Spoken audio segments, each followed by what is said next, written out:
Hey, what's up? What's up? What's up? This is Jeff from BKJMAC TV, and this is the BKJMAC podcast experience coming to you live from Brooklyn, New York. Thank you for listening. Today we're going to be talking about another episode from Darkside of the Ring, and this episode in the anthology series is episode 9. And it talks about the bash at the beach from 2000, the year 2000. This was over 23 years ago. I'm saying it again, over 23 years ago. Now, the bash at the beach was WCW's last pay-per-view before it went out of business in March of 2001. So looking at this, like, why is this so important? Why did they pick this event to highlight? Well, there's a lot of things that happened. There was a lot of things that happened on that show that was very controversial. First being Hulk Hogan. Now, on my podcast, I already said I don't like Hulk Hogan. I think this guy is overrated. I think he couldn't really wrestle. His moves are really basic, but apparently it carried WWE and it carried WCW, but basically Hulk Hogan, to me and to a lot of people that are pure wrestling fans, Hulk Hogan is basically overrated. But anyway, Hulk Hogan used his political clout, meaning he had creative control over his character and what his character did and what type of matches he wrestled in. So at the Bash of the Beach, Vince Russo, who had just left WWE, they talk about it in the episode, he had left WWE and he was writing for WCW.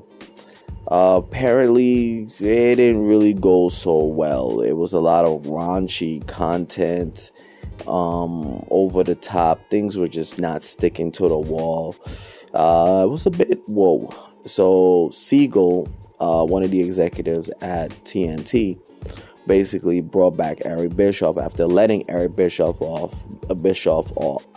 out and bringing in Vince Russo. So the idea was he wanted Vince Russo to work for Eric Bischoff.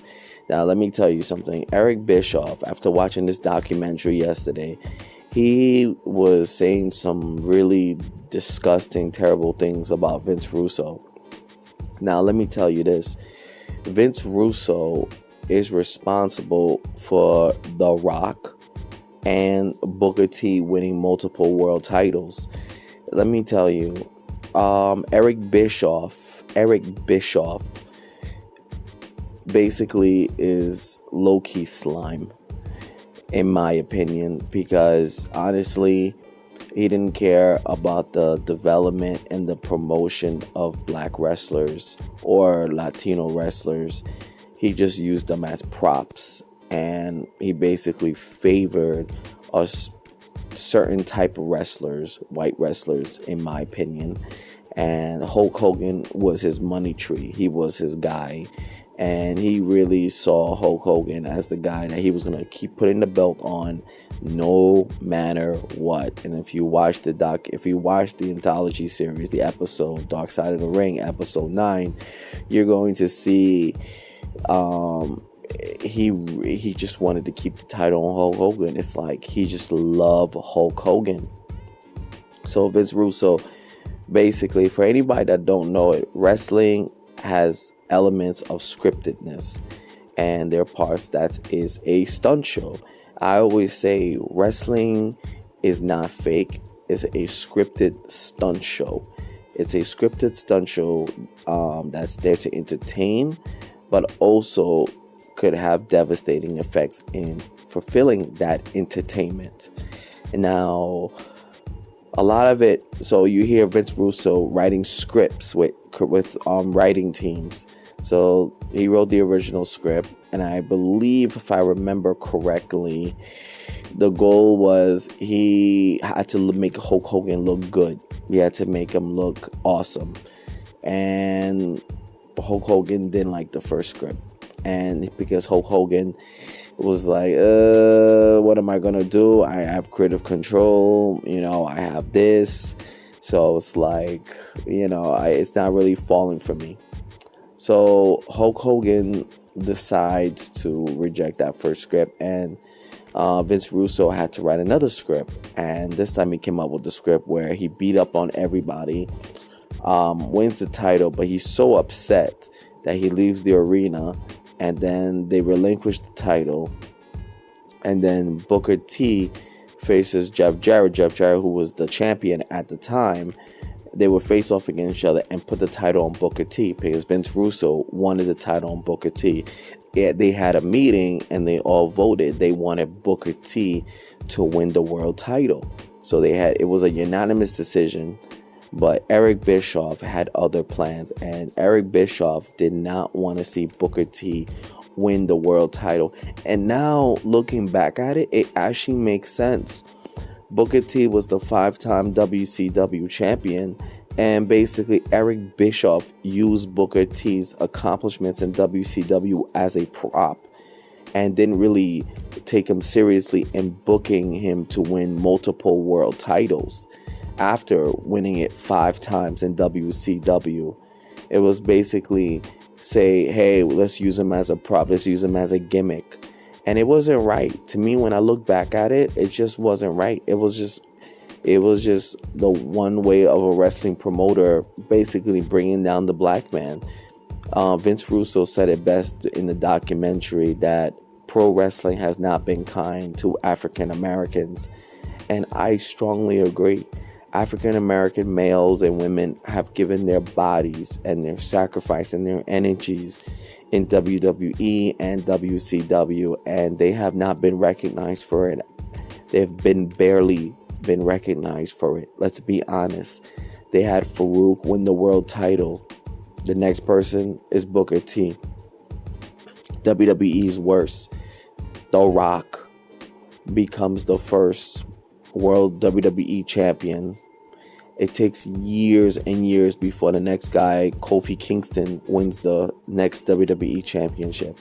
And then you have Big E win the WWE championship. It's just really, really bad, So when Vince Russo says, and he cut that fiery promo, because the reason he cut that fiery promo because Eric Bischoff went behind his back, got Siegel to approve the script where Hulk Hogan would walk out with the title, win the title from Jeff Jarrett, walk out the arena, and basically have a match at Halloween Havoc.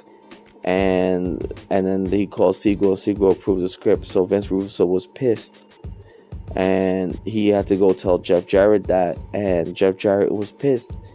Jeff Jarrett, who's been around wrestling for many years, starting with his father and his grandfather, had to really question the decision. Do I go and have a wrestling match with Hulk Hogan and lose to Hulk Hogan? Or do I just lay down? Because Vince Russo wanted him to lay down so he could just take the belt and get the hell out of the arena. And when they had the music of Jeff Jarrett playing, Jeff Jarrett finally comes out 3 minutes later and he steps in the ring with Hulk Hogan. Hulk Hogan, the crowd, the audience, the announcers don't even know what's going to happen. They think that Hogan's going to wrestle and he's going to win the belt in a wrestling match. But here's the alternative. Here's what happened.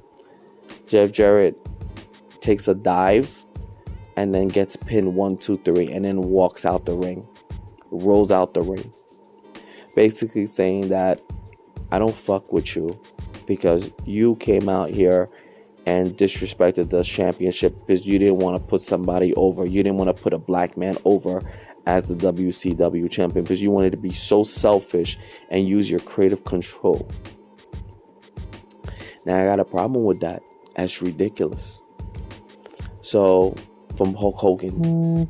But anyway, Hulk Hogan gets pissed off, walks out with Eric Bischoff. They're having wine and whatever. Vince Russo comes out, cuts the fiery promo and tells the truth. And then he says, you know what? We're going to take that belt. Forget it. That's the fake belt that Hogan took out. We're going to have a real match. Jeff Jarrett comes out with the belt, has Booker T, comes out as the challenger.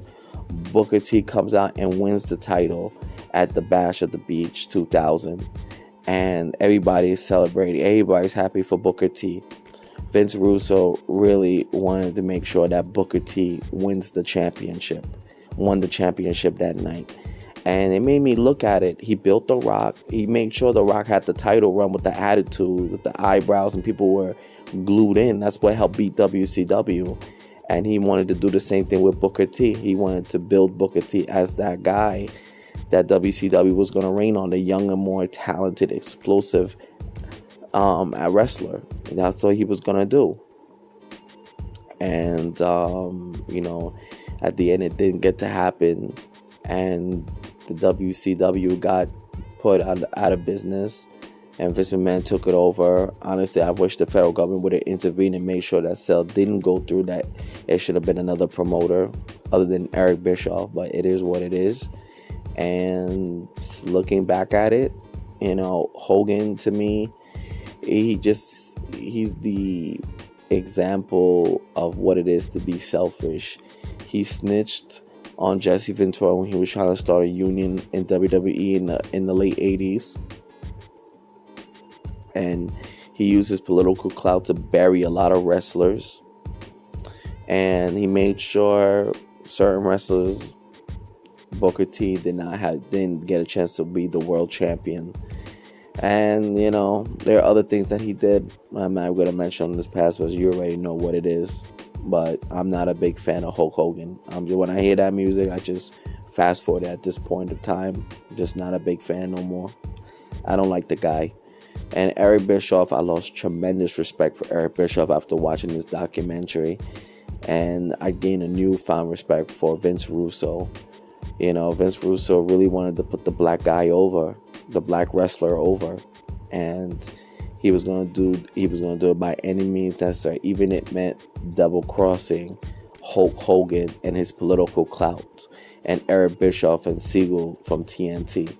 He didn't care. He took the chance, and for someone to do that, I respect them a whole lot. So Vince Russo, if you're listening to this one day, thank you for doing what you did for the black wrestler and pro wrestling, because they wasn't getting the respect. So thank you for helping, for making sure the black wrestler got over in pro wrestling. Anyhow, check this out. It's on Vice TV. Darkside of the Ring. It's really in depth. It really tells you the stories, the inner linkings behind the back scenes of pro wrestling. People assume it's fake. Man, it's far from it, man. It's far from it. It's a business. It's a political clout business. And a lot of people will get hurt from this process, still to this day, in WWE. So definitely check it out. Thank you for listening to this podcast by BKJMAC TV. Peace, love, always. One. Episode 24.